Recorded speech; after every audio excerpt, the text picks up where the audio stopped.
wrote a book about 170 years ago called The Origin of Species. It was revolutionary at the time. And if you synthesize all his lifetime of research, it comes down to one little phrase, which is adapt or die. And he researched change, really, of all the species in the world, including the human species. And after a lifetime of research, he said that in times of massive change, like we're living in times of great crisis, like we're living in, it's not the most intelligent who survive. It's not the strongest who survive. It's actually those who adapt to change. And I feel it's an incredibly powerful message for all of us. I once read a British historian who maintained that the last 50 years, there'd been more change than the whole of history put together. Now, I don't know how he comes to that conclusion, but we're living in a time of phenomenal transformation. And I have a friend in Sydney who's a writer, and he's actually one of the world's main writers on meditation. He's written so many books. And I saw him a few years ago and I asked him what he's researching, what he's looking into. And he said all his research, asking people everywhere what they want in their life now, is balance. We all want balance. And the old balance was really between family and work. But there's now a third factor, which is family, work, and the self. And I feel that this is really so essential at this time to really give time for self-care, self-learning, self-understanding, self-compassion. Because what we're seeing in this incredible pace of life today, internally, it's impacting all of us severely.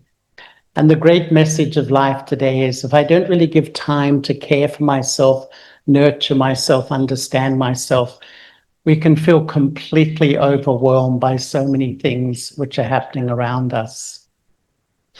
And looking at life, I often feel, and I'm just wondering, I can hear myself echoing, is that okay with all of you? Are you okay? That's good. There's three main responsibilities which we have in life today. To our family, how important is that to give time to the family? Secondly, to work, also very important.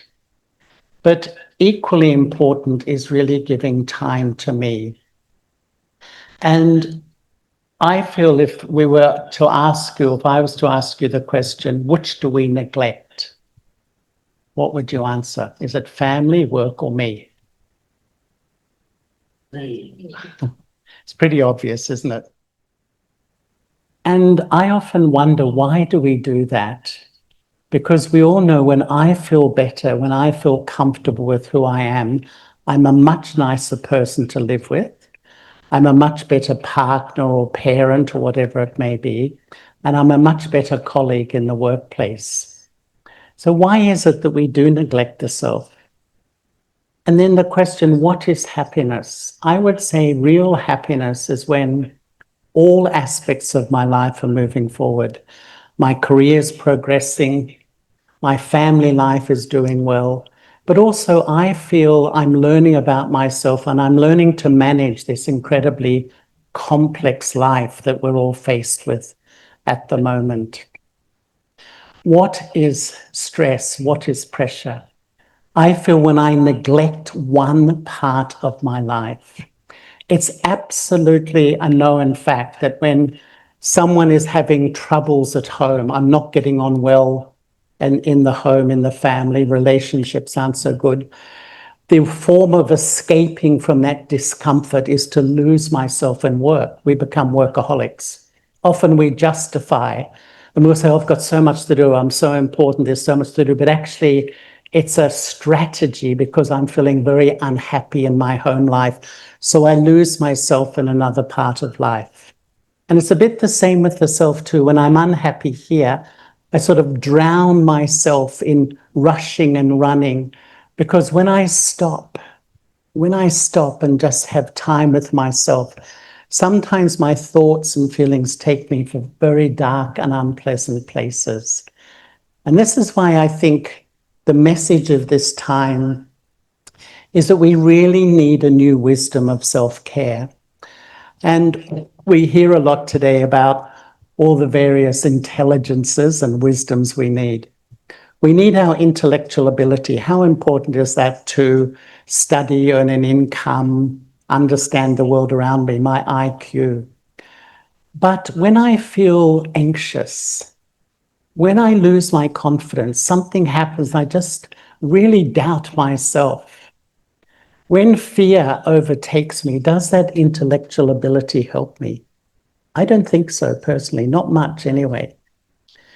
And the second layer of intelligence we hear a lot about today is emotional intelligence. To me, such a wisdom to build rich, loving relationships with others.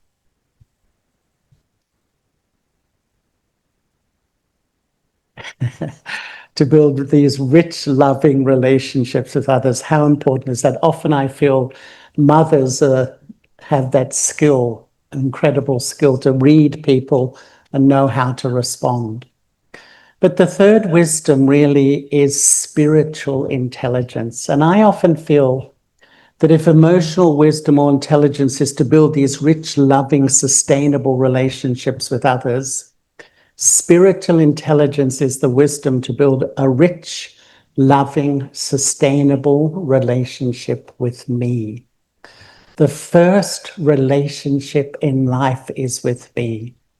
And if this relationship, this intimate connection of me with me is not healthy, it has an influence on each part of my life, even my physical health, let alone my family life, my working life. Almost each part of my life is influenced. It may sound a little bit simplistic, but my take on our world at the moment, I wonder what you feel. We won't go into detail because I think we're a bit over all the analysis of this world we're living in, this rather crazy world.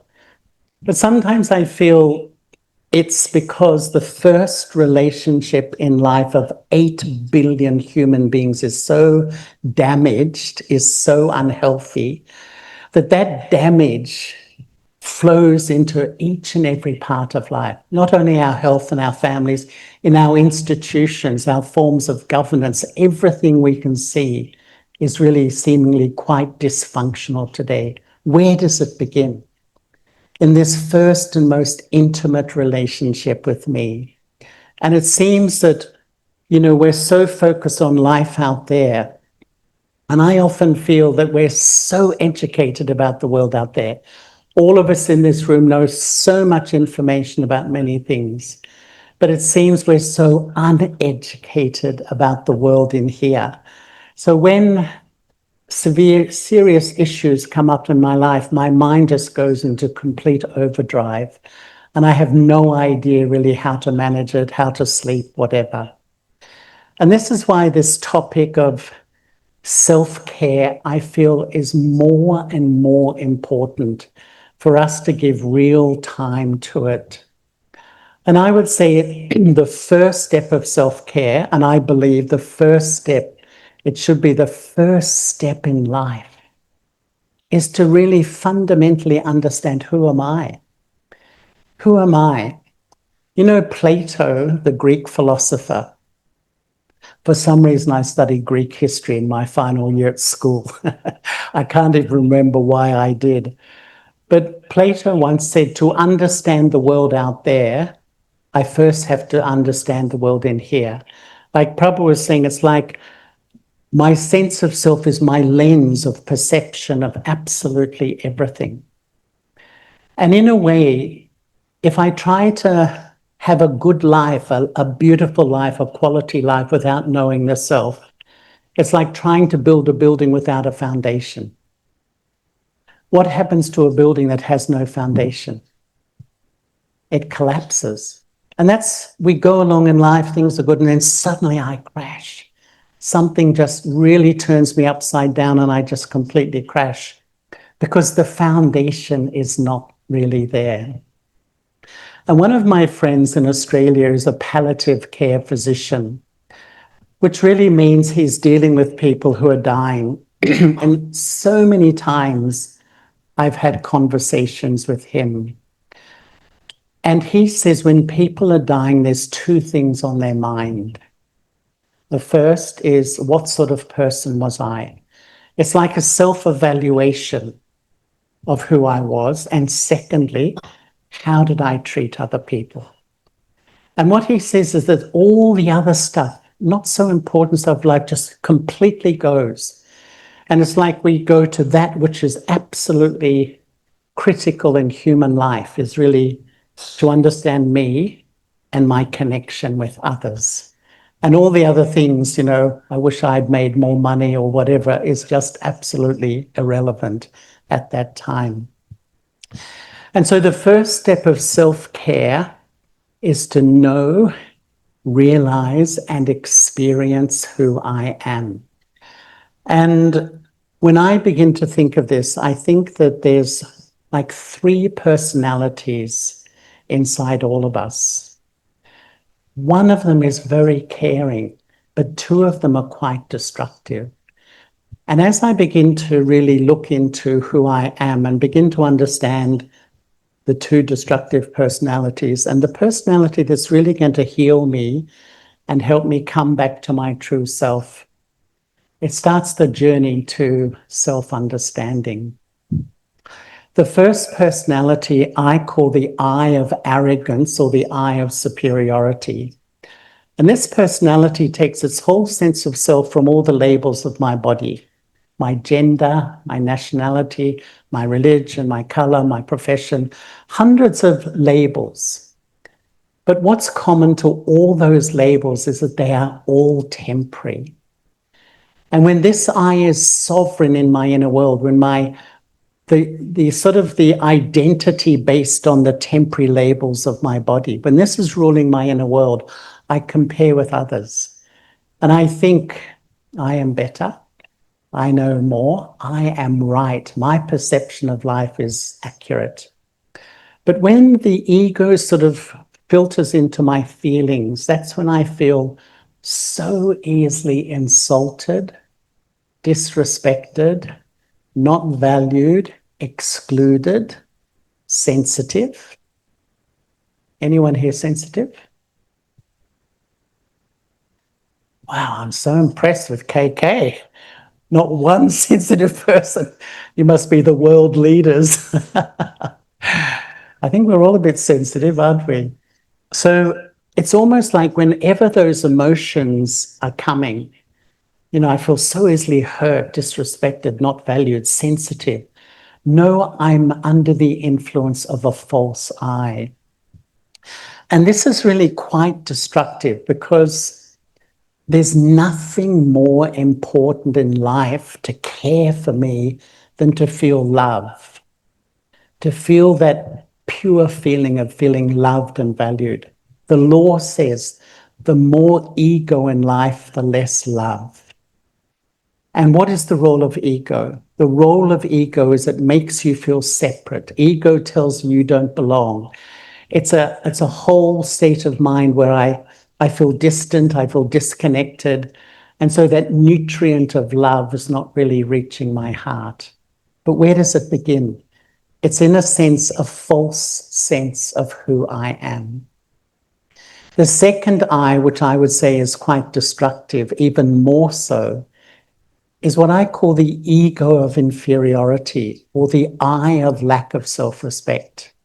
And hiding behind that confident facade, that sort of vulnerable me, the one's not so confident. A lot of you are smiling when I said that because we all know hiding behind that facade is some other individual. And this I also takes its whole sense of self from the labels of my body. And when this I is ruling my inner system, I compare with others, but I think others are better. others don't love me, others don't value me, others don't respect me. And this is like a whole story going on in my head. And when it comes into my feelings, I feel hopeless, inadequate, unworthy, not good enough. Honestly, I'm not a counselor, I'm not a psychologist, none of that, but I listen to a lot of people. And I feel there's like an epidemic of hopelessness in our world. You know, underneath the facade of trying to manage life, and we really battle with who I am. And so when this I is ruling my inner system, I feel, you know, really difficult. Life is really, really difficult because I'm always battling with myself. So when these two sort of destructive eyes, which are the eyes that are dominating our mind at the moment, when they are really ruling my inner world, what happens? One day I'm up, the next day I'm down. 1 hour I feel great, one word, one little comment, and I crash. This exhausting lifestyle. The journey to self-care is really through the third eye, the original I, the soul. I am a soul, the consciousness, the spirit. And I've been a meditator for 50 years. This still fascinates me, that the reality is that I am a soul. The soul is a point. So in mathematics, a point exists, but it has no size. The soul is the consciousness. The soul enters the womb when the movement begins in the womb and sits on the forehead. The soul has no gender, no consciousness of nationality, any of that. That's all associated with here. And I sit on the throne of the forehead and I adopt all the labels of my body. And I forget who I am. And the more I adopt the labels, my ego and lack of self-respect are just dominating my world. So life is this battle with all these difficult emotions. And yet, when I move through this jungle of unprocessed feelings and I reconnect with who I am a peaceful soul, a point of life energy sitting in the front of the brain, immortal, eternal, non-physical. And I, the soul, am like an actor, sort of performing through my body, just like Shakespeare said. And my own experience, and as I start to the journey of self-care by reconnecting, starting to identify with my permanent self rather than my temporary self, there's such a sweet feeling of coming home to a place inside where I feel so comfortable. I take the pressure off myself to impress people, to look good, you know, to be noticed. I'm not sort of struggling for acknowledgement. I start to really feel comfortable with who I am. And the aim of meditation is not to be peaceful. That's the result. The aim of meditation actually is to know and experience who I am, reconnect with my fundamentally true self. The automatic byproduct when I'm aware of myself is really this incredible calming down of my inner world in a natural way. The more I identify with the false self, my body, the mind speeds up. The more I identify with who I am, I come back. I'm still aware, I'm still engaged, but I'm much calmer inside. And sometimes I think of the inner world like a tree.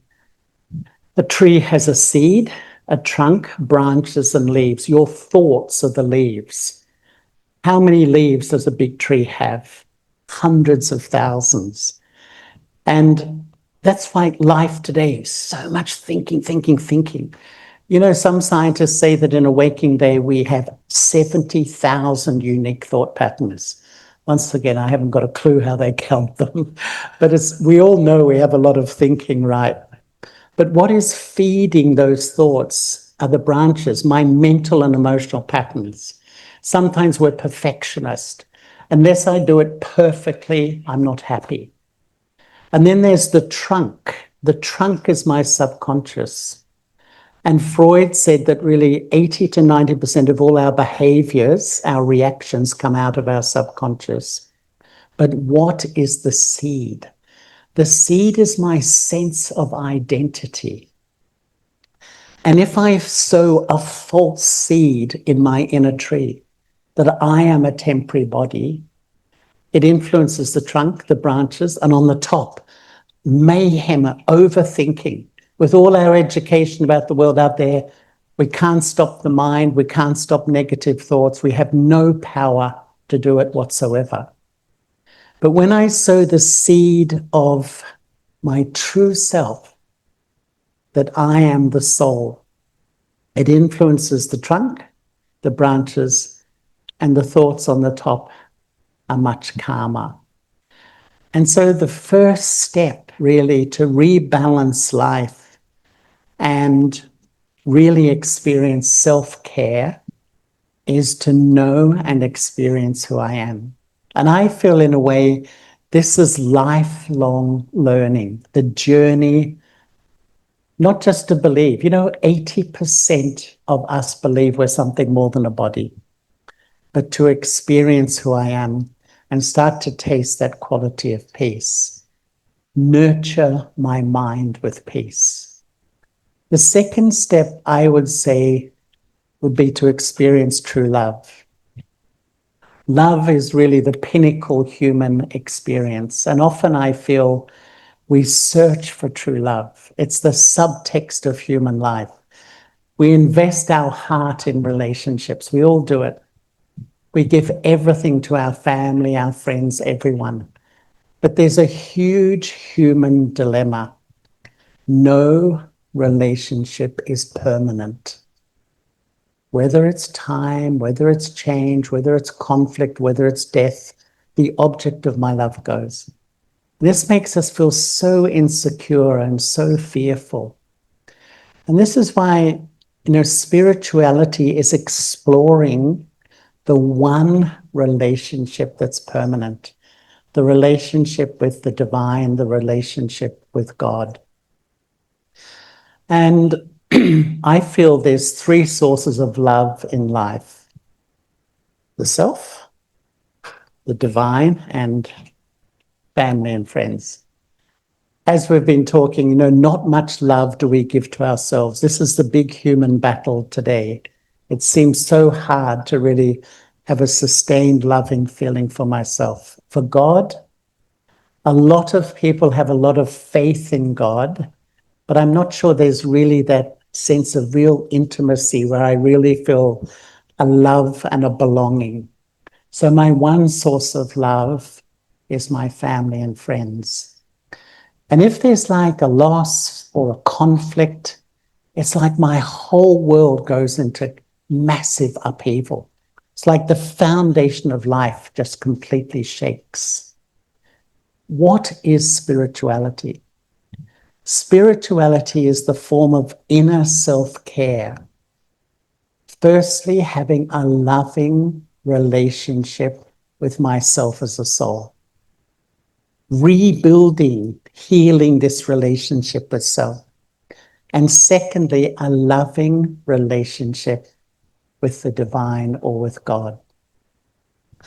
And what we learn here is, just as I am a soul, and I'm a soul sitting in front of you, I sit here, but I'm expressing to you at the moment. I'm speaking and throwing my arms around and so on. God is also a soul, but does not have sense organs. I'm expressing through my senses, through my body. God is a living soul.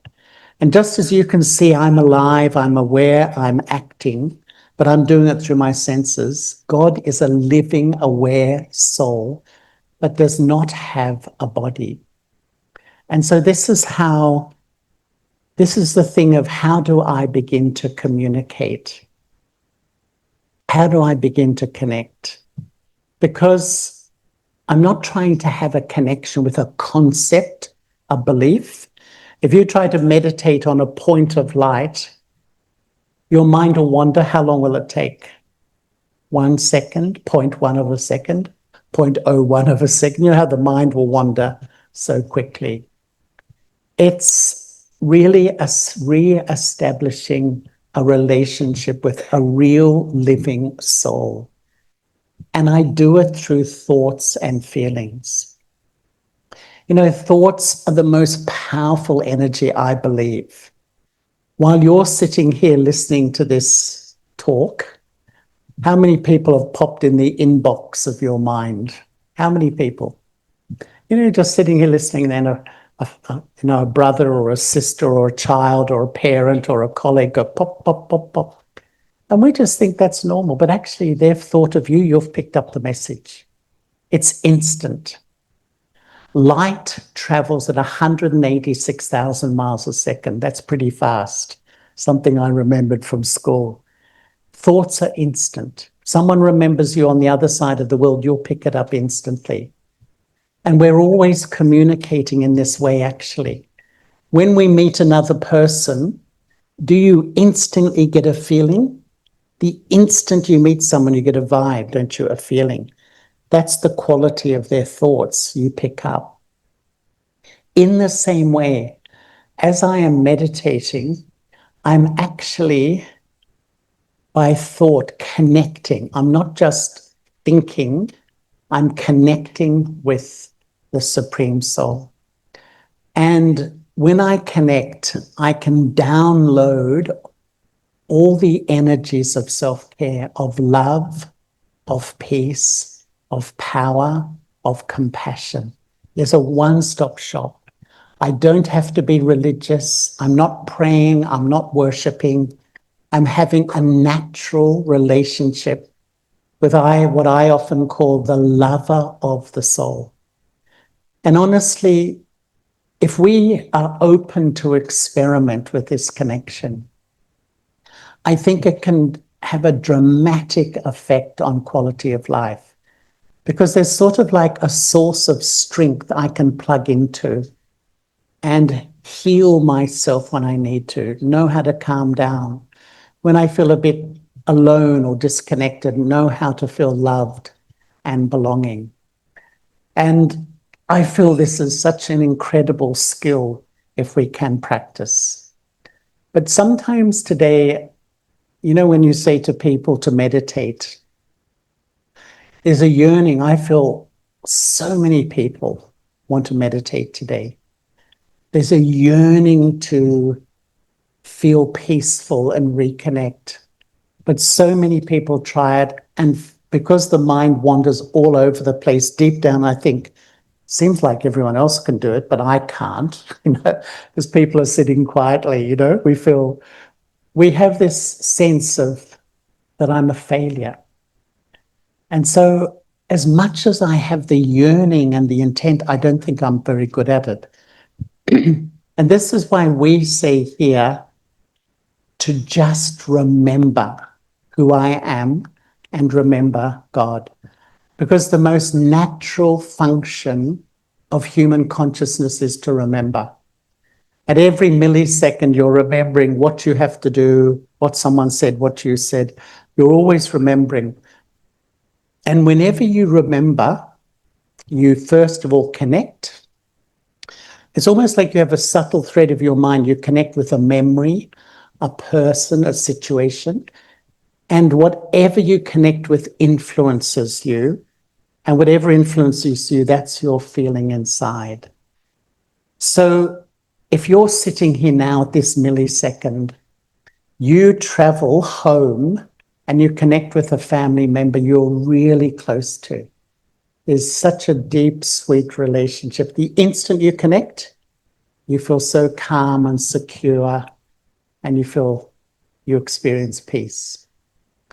But if you travel home and there's someone you're in conflict with, you are not getting on well, there's major differences. The millisecond you travel and touch, you're influenced by that conflict, and the mind starts to have all these thoughts and feelings, and there's peacelessness inside.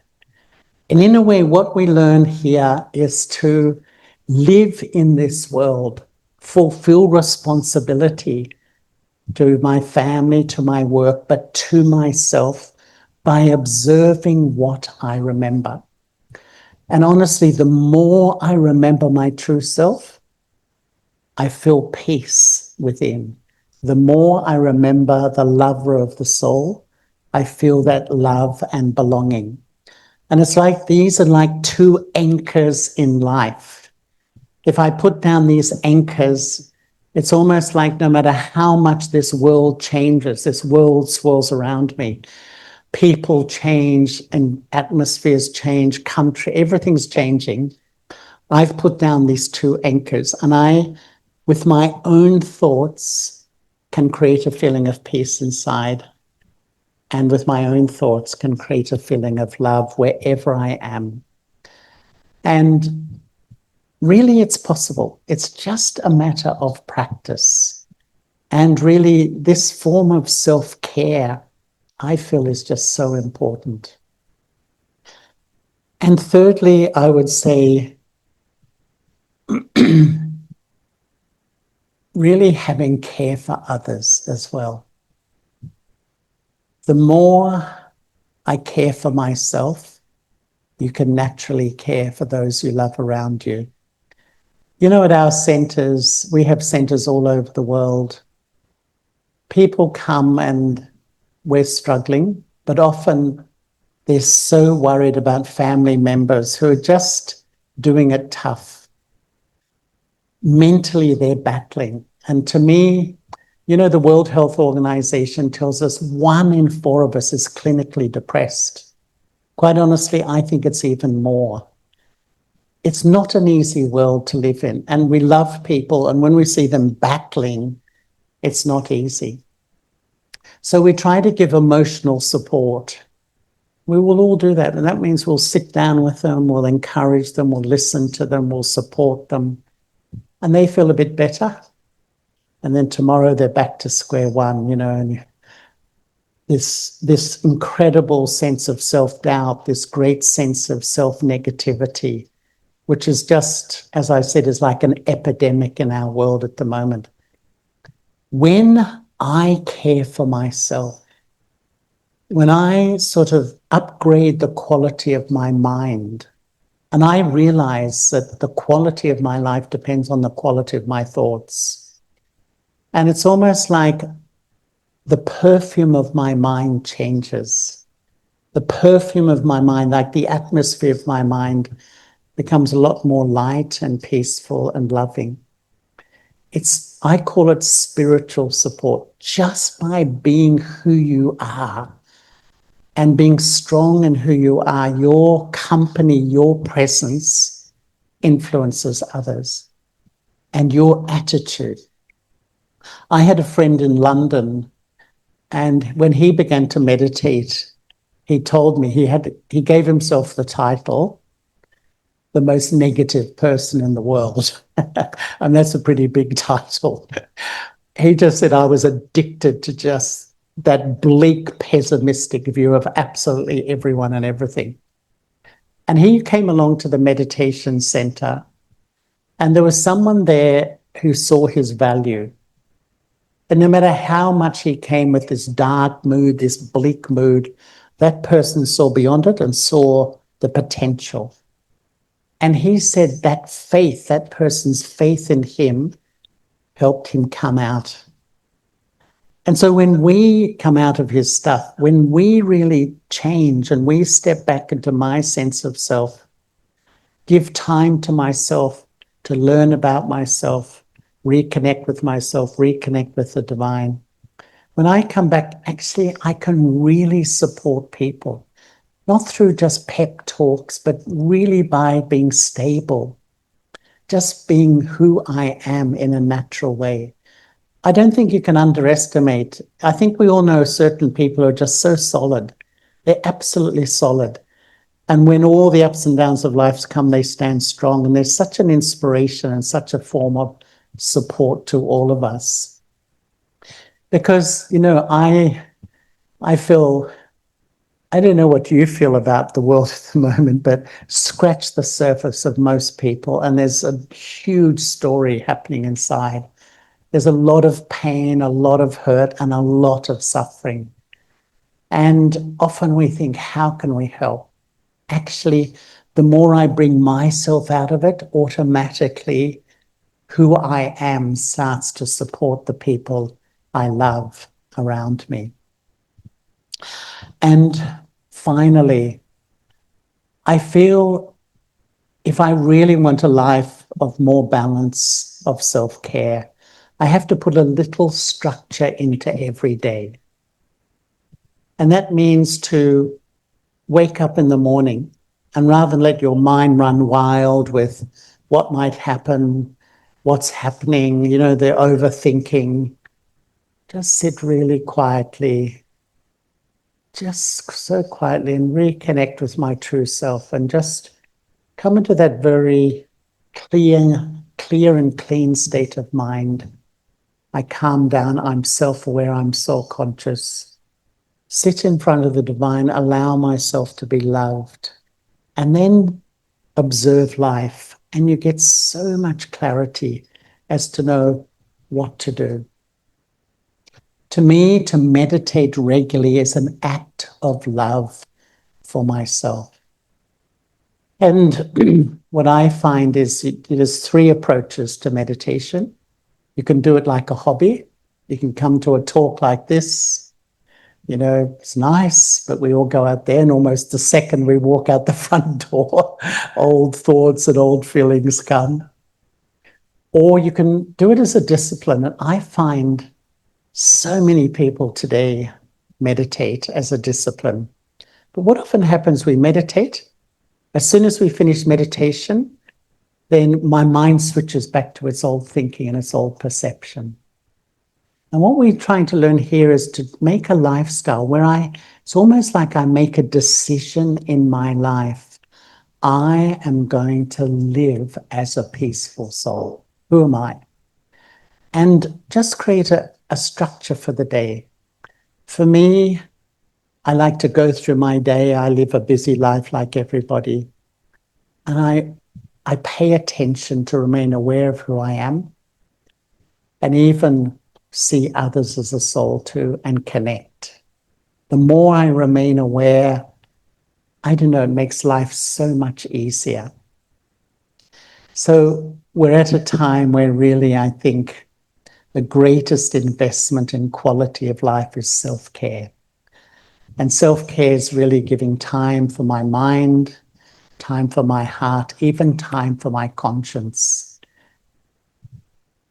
How do I have self-care for my conscience? When I do actions against my truth. All of us here, we have a set of values and principles that make me feel comfortable with who I am.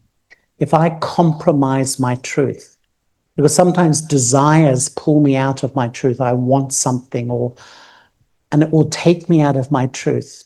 We all know the pain of a conscience that is compromised, the shame or the guilt or that really uncomfortable feelings when I go against who I really am and what I really stand for.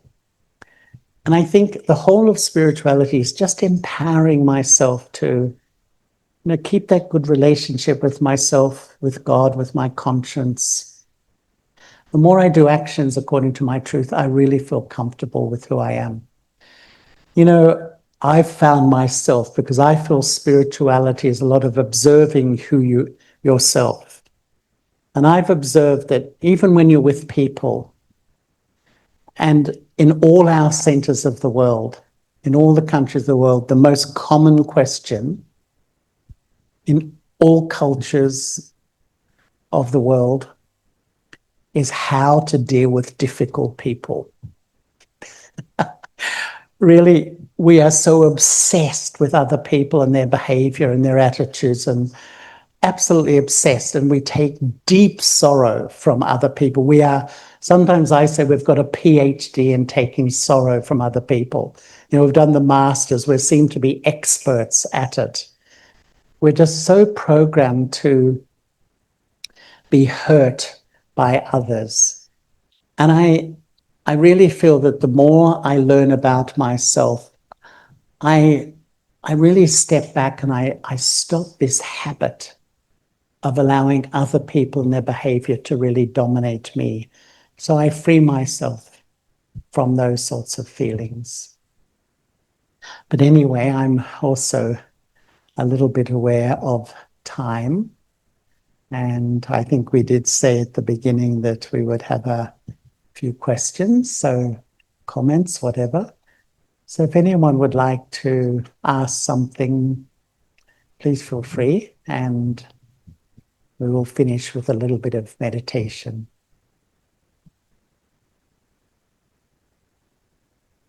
So please, if you would like to ask something, please feel free. Yes, please.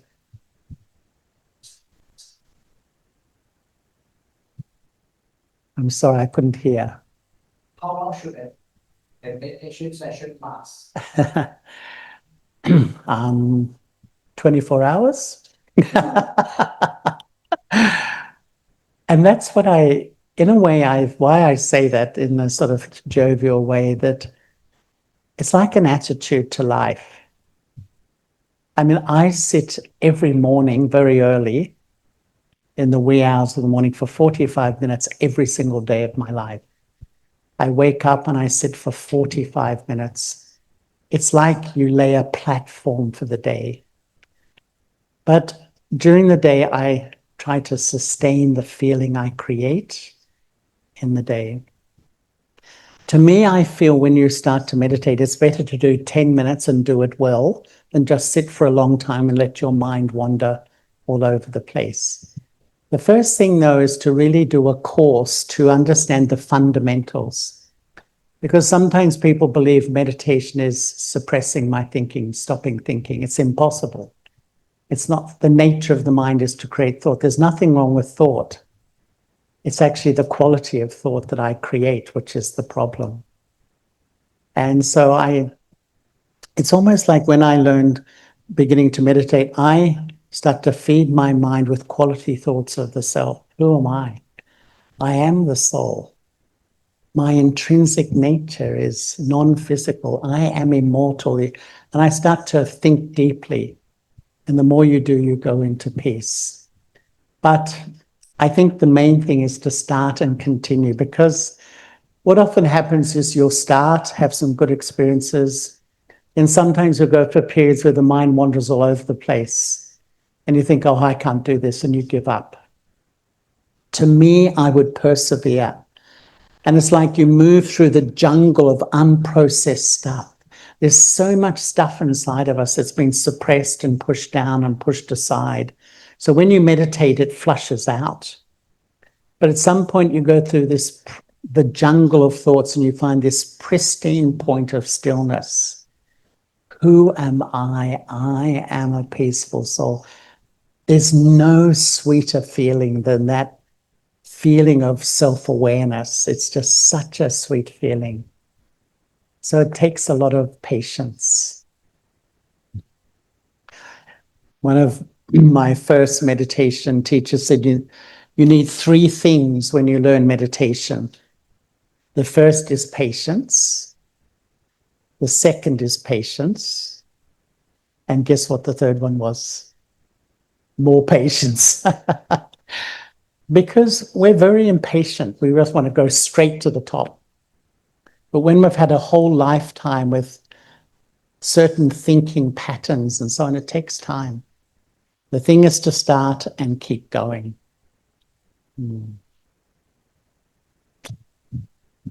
Is there anyone else who would like to ask something?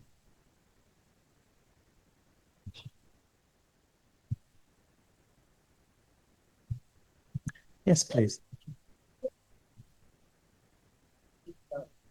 Learning to withdraw a little bit yourself. Do you have any guidance for us of any techniques of that withdrawal process without appearing to be rude to the person Yeah. you're trying to feel? Yeah. It's just a mental thing. And I would say today we're empty. Spiritually, we're empty. And I often have the image that the mind is like a vacuum cleaner. We're so needy of love and respect. So if you give me love, you give me respect. But if you insult me, if you criticize, we take it all in. And most of us then blame the other person, but it's actually me because I've lost my spiritual power. When you start to practice who you are, really practice, not just believe, but really practice to be a soul, rather than an absorber of life, you become an observer of life. Naturally, you're present, you're connected, but you're not absorbing, you're watching. And when you do that, you can actually, even when things are going on, you can keep giving love and keep giving respect and giving good wishes.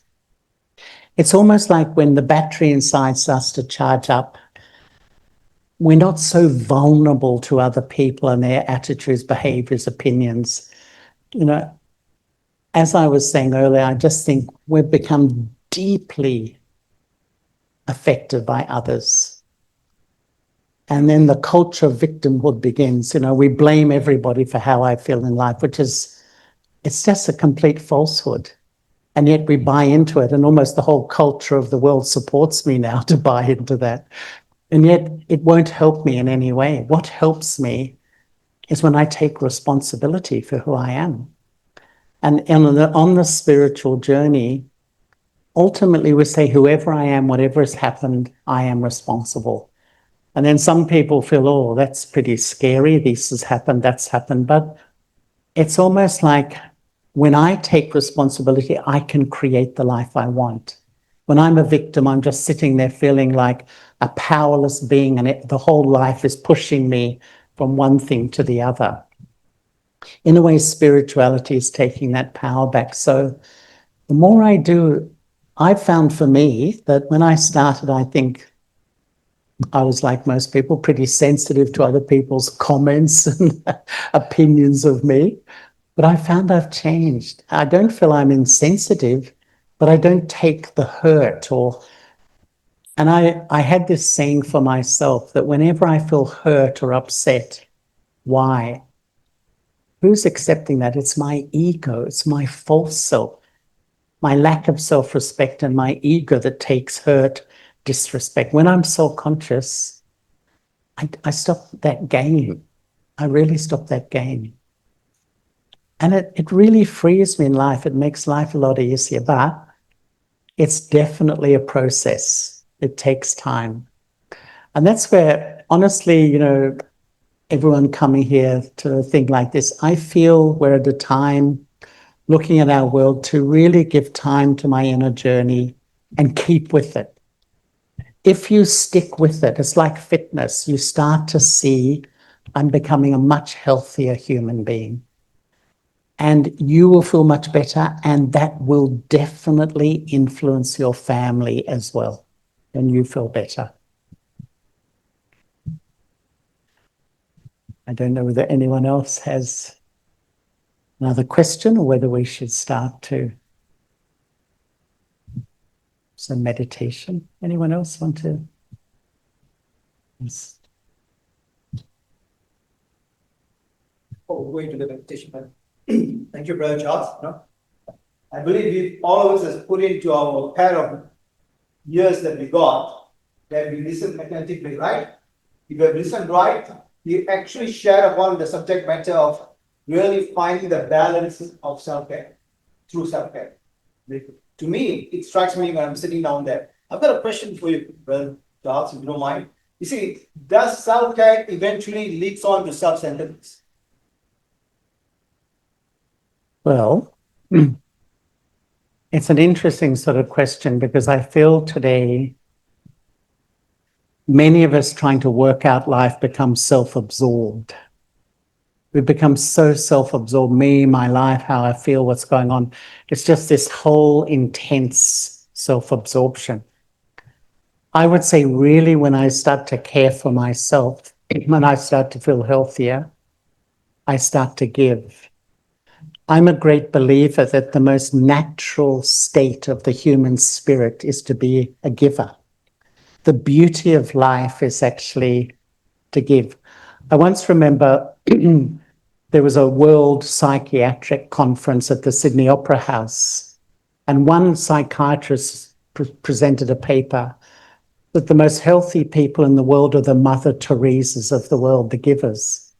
And you know, my observation of people, and I mean giving love, giving support, giving cooperation, you know, they're really such a beautiful life in a way. You do get a lot of blessings from the hearts of others. Some people feel drained when they do that, but when it's really done through love for God, it's, I think, an incredibly beautiful life. And I have that strong relationship.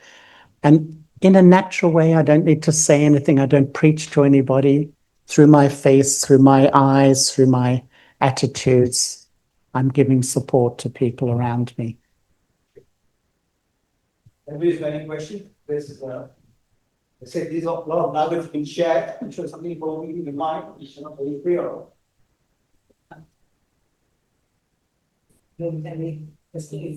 Attitude, the reflection of personality. I'm so sorry, I can't hear. Our attitude is the reflection of our personality. That's a true, but nowadays our attitudes are mostly adaptive. We modify. I'm sorry? We are adaptive. We adapt according to the situation. We are not follow our attitude. Then it will affect our personality. Are you accept like this? Or what is supposed to be? It's not really our personality. If we that we accept. I'm sorry, I'm not sure I understood the question. Okay.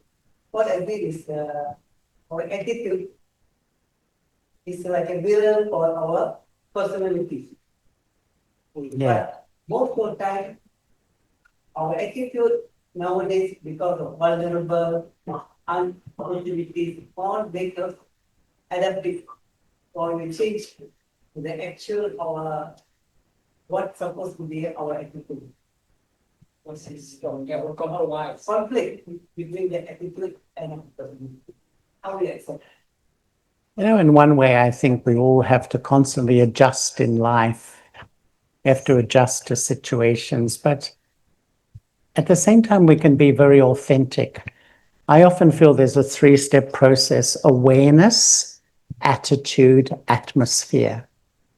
So we create, let's say we meditate, we create an awareness in our mind, and then our attitude sort of projects that awareness and we create a feeling. Everyone we meet, we get a feeling from. That's the authentic sense of my attitude coming from my true self. But maybe if I'm trying to understand the question, that sometimes we sort of adjust nature to please people and please, circumstances or what I feel other people want to see and hear. That's true. I do think sometimes we have to adjust to situations, but I still, at the same time, we can remain authentic to myself because, in a way, I think in spirituality, you can tune into people and see where they're coming from and what they need. And in a way, that's emotional intelligence. You sort of have this subtle feeling to pick up what people need, and then we can respond to them appropriately. So I'm not sure I've fully caught what you were trying to ask, but I think it's okay to adjust to things, but still remain authentic to my original awareness.